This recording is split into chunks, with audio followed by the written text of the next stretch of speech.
AC repairing और refrigeration का कार्य सीखने में कितना समय लगता है? तो डियर स्टूडेंट्स, आज का वीडियो सेशन इसी पे है कि आपको रेफ्रिजरेशन का काम सीखना है, एयर कंडीशनिंग का काम सीखना है, तो कितना वक्त लग जाएगा, कितना समय लग जाएगा।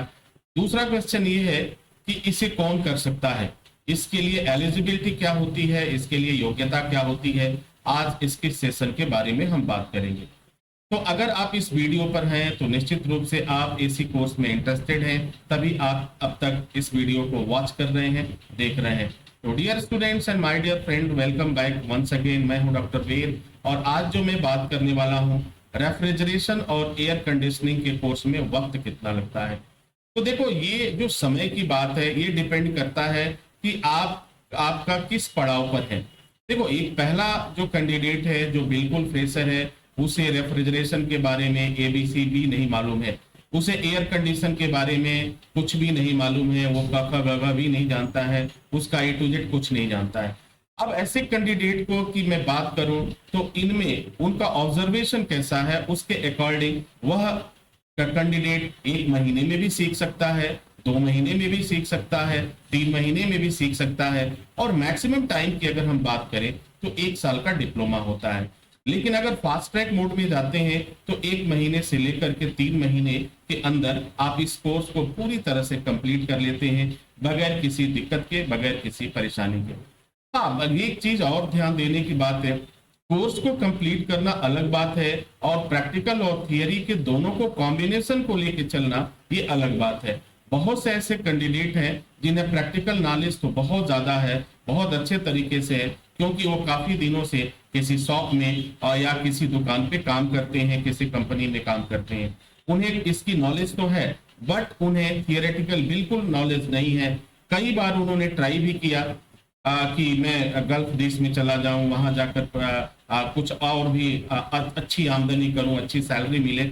लेकिन होता क्या है कि जैसे ही वह बंदा जाता है वहां पर और उसके इंटरव्यू होते हैं तो उसमें उनको फेल का मुंह देखना पड़ता है, यानी वापस आना पड़ता है।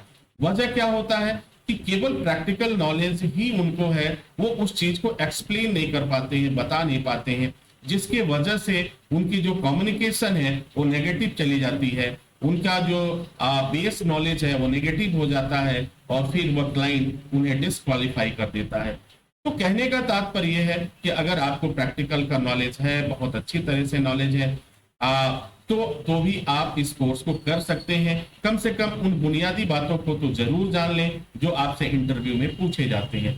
तो रहा सवाल कौन कर सकता है, अब बात कर लें। करने में इसमें कोई भी इस तरह की क्राइटेरिया नहीं बनाई गई है कि हाँ आप जो है निश्चित रूप से यही पास होंगे तभी आप कर पाएंगे। यदि आप हाई स्कूल पास हैं, पास आउट हैं या हाई स्कूल समकक्ष हैं तो भी आप इस कोर्स को कर सकते हैं। यदि आपको हिंदी पढ़ना आता है, लिखना आता है, तो भी आप इस कोर्स को कर सकते हैं। अब एक सवाल उठता है कि इस कोर्स को करने के बाद जॉब आपको कहाँ करना है। अगर गवर्नमेंट में आपको जॉब करना है तो आपको जो गवर्नमेंट के नॉर्म है, जो नियम और कानून है, उसके अकॉर्डिंग आपको कोर्स करना होगा। यदि प्राइवेट जॉब करना है, आपको प्राइवेट कंपनियों में जॉब करना है, दुबई जाना है, कुवैत जाना है, ठीक है, सऊदी जाना है, अबू धाबी काम करना है, तो आप जो है अगर हाई स्कूल है तो इस कोर्स को कंप्लीट कर सकते हैं और प्राइवेट उन फॉर्मों में काम कर सकते हैं, कोई दिक्कत नहीं है।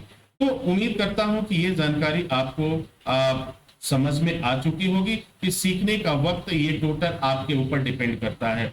अगर आप पहले से प्रैक्टिकल के नॉलेज रखते हैं तो ऑनलाइन मोड में करने के बाद, वर्कशॉप कंप्लीट करने के बाद एग्जाम देकर इसके सर्टिफिकेट प्राप्त कर सकते हैं। यदि बिल्कुल नहीं कुछ जानते हैं तो भी आप कम से कम इसमें 1 महीने से 3 महीने का टाइम जरूर दें, ताकि पूरी तरह से जानकारी आपको हो सके, हर तरह से आप कंप्लीट कर सकें। किसी भी तरह से आपसे इंटरव्यू में क्वेश्चन पूछा जाए आप उसका जवाब दे सकें। तो प्रैक्टिकल नॉलेज के साथ साथ थियरी का नॉलेज होना भी बहुत जरूरी है। कई ऐसे उदाहरण हम लोग के सामने देखने को आता है कि जब कैंडिडेट एग्जाम इंटरव्यू में आता है तो उसे नॉलेज तो होता है, वर्क का नॉलेज होता है, लेकिन उसने कोई पढ़ाई नहीं किया, उसके पास कोई सर्टिफिकेट नहीं होता है, और अगर कोई सर्टिफिकेट होता है तो भी फर्जी होता है या फेक होता है। हम कई ऐसे लोगों से हमारा सामना हुआ जो कहते हैं कि सर हम तो 10 साल से टेंट हाउस में काम करते हैं, 15 साल से यहाँ पे काम करते हैं, काफी नॉलेज है हमें, हमें बस सर्टिफिकेट चाहिए, हमें क्योंकि हमें इंटरव्यू पास करना है, ऐसे लोग भी आते हैं। तो मैं ये आपको सबको ये सजेस्ट करूंगा कि आप अपनी कंडीशन को देखते हुए ही कोर्स का सिलेक्शन करें।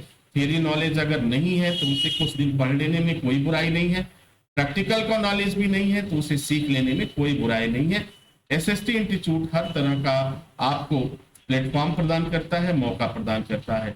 उम्मीद करता हूं कि आपके सभी प्रश्नों का जवाब आपको मिल चुका होगा और आप समझ चुके होंगे कि आपको कितना वक्त लगेगा।